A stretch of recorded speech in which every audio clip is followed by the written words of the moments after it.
ketemu lagi sama Loso Uci. Nah, hari ini Loso Uci akan temenin kalian untuk kita sama-sama memuji Tuhan. Tapi sebelumnya kita berdoa dulu ya. Tuhan Yesus, terima kasih Tuhan buat hari ini. Kami mau sama-sama memuji Engkau. Kiranya pujian-pujian kami ini boleh menyenangkan hati-Mu. Terima kasih ya Tuhan, hanya di dalam nama Tuhan Yesus kami berdoa. Amin. Amin. Nah adik-adik, langsung mau ajak adik-adik semua kita nyanyi bahwa Tuhan mencintai semua kita. Dan kita itu berharga di mata Allah. Kita bernyanyi Big or Small.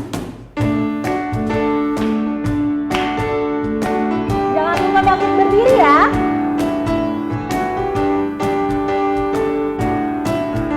Big or small.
Kita nyanyi sama-sama lagi bahwa Dia adalah satu-satunya Tuhan kita dan satu-satunya Raja kita. He is God. Masih bangkit berdiri ya. Lagu ini ada gerakannya. Langsung mau adik-adik semua pakai gerakannya di rumah. He is God. He is God. The one true God.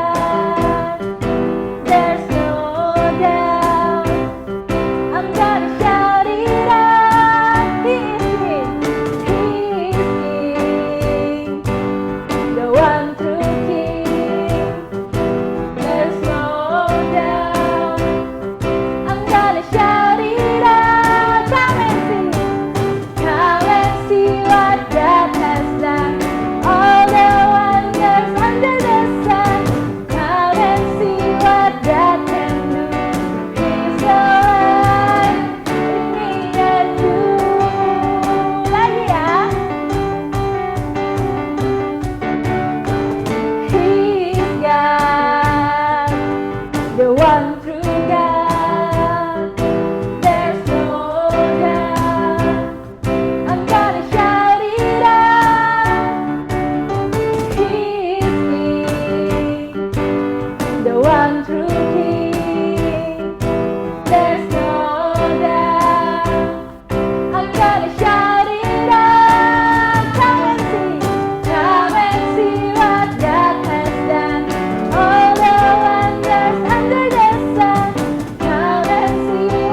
percaya bahwa Allah adalah pokok anggur kita dan setiap kita adalah carangnya. Ayo kita sama-sama nyanyikan Yesus pokok dan kita carangnya.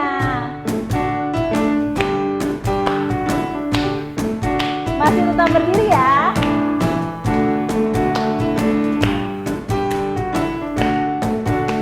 Yesus pokok, Yesus pokok dan kitalah carangnya, tinggallah di dalamnya.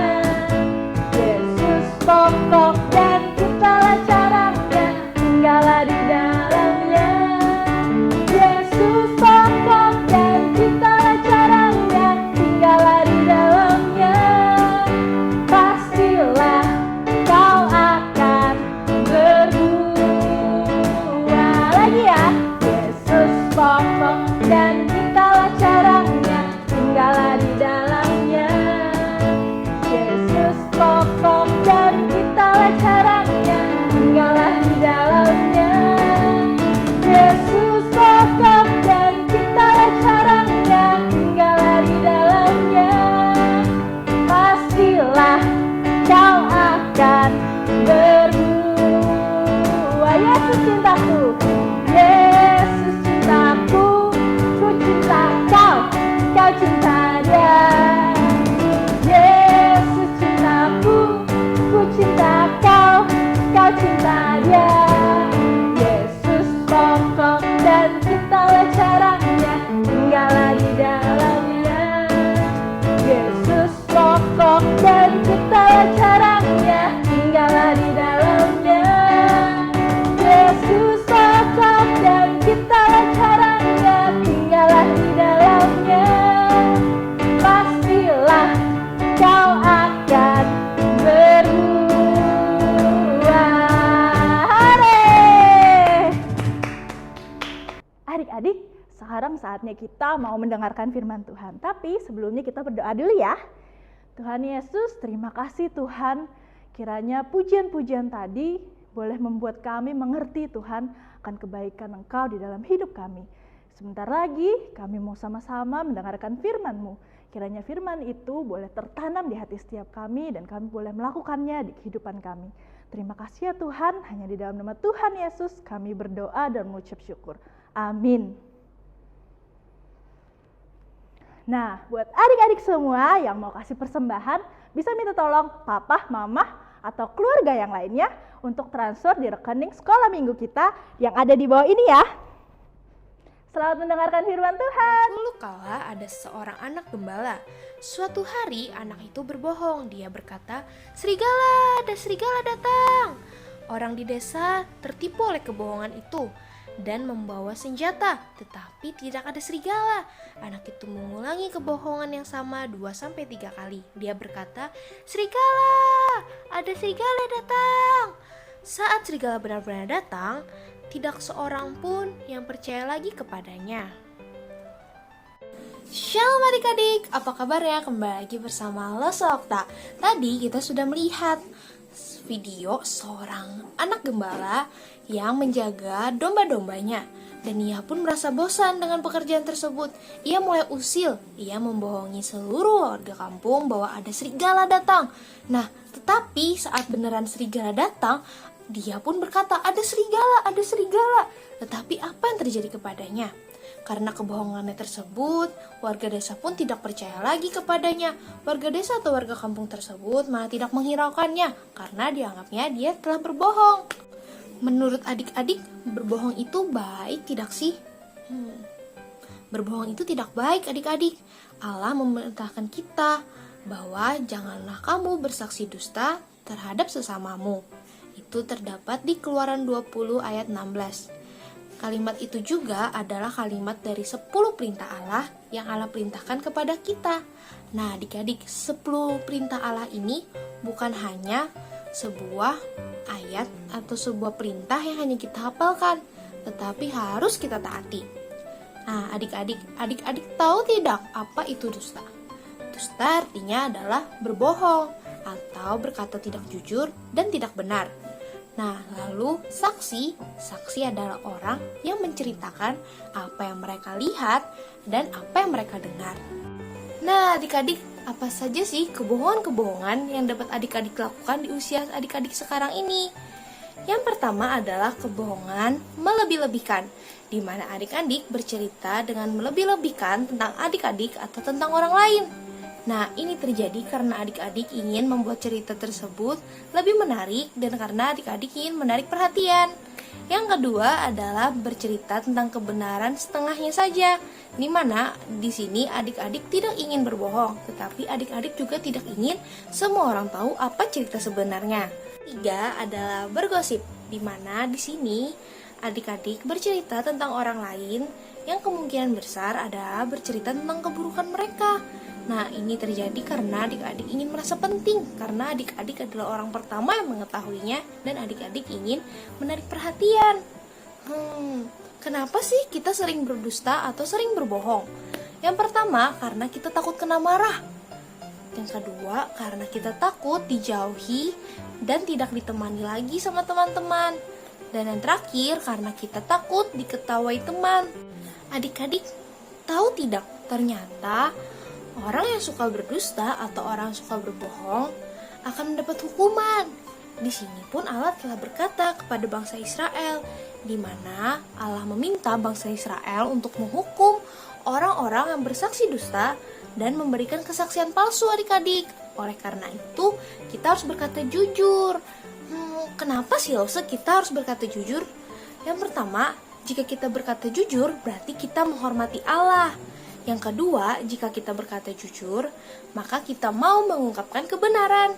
Yang ketiga, jujur, maka kita tahu kita tidak mau kebohongan kita menyakiti hati orang lain.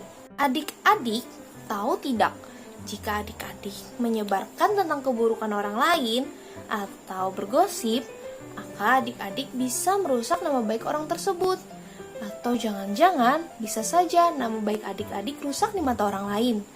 Nah, adik-adik tahu tidak, pada perintah Allah yang ke-9 pun Allah berkata untuk kita jangan bersaksi dusta tentang sesama kita.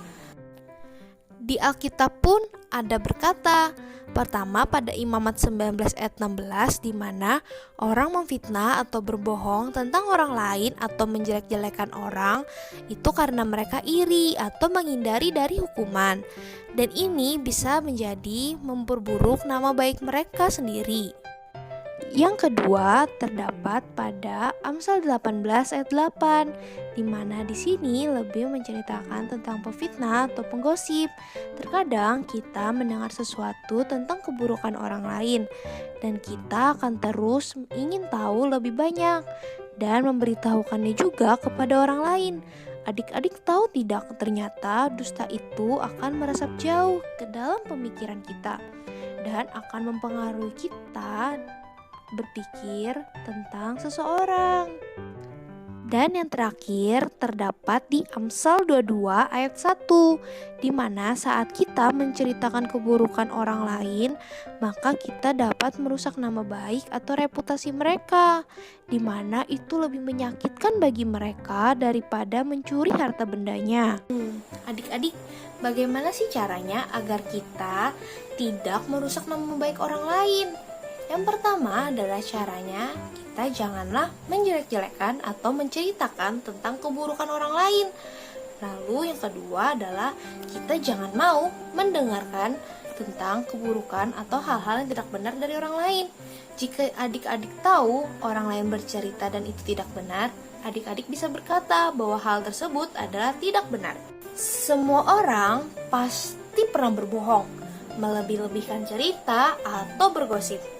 Itu karena kita semua adalah orang berdosa, tetapi kita harus menyatakan kebenaran dan memperjuangkan kebenaran adik-adik.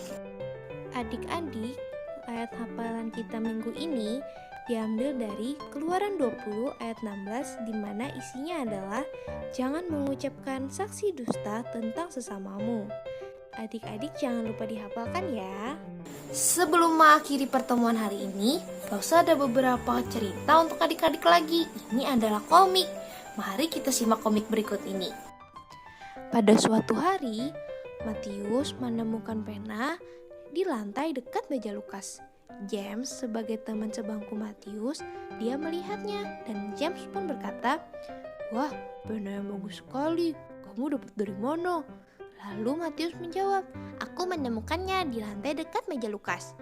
Lalu Lukas datang dan Lukas melihat pena tersebut dan Lukas pun berkata, "Hai Matius, kamu menemukan penaku.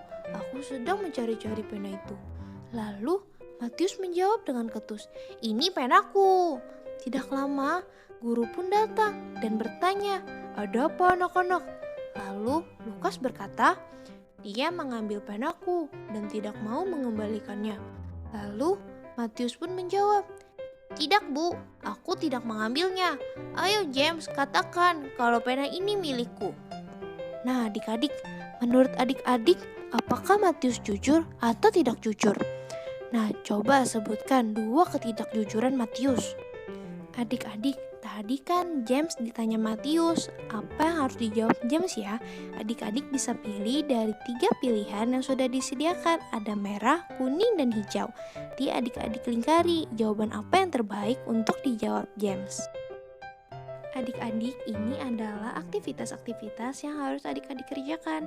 Pada lawan kata ini, Lose contohkan satu ya, misalnya pada perintah ke-9, Allah melarang merugikan kebenaran. Kita harus memperjuangkan atau menyatakan kebenaran.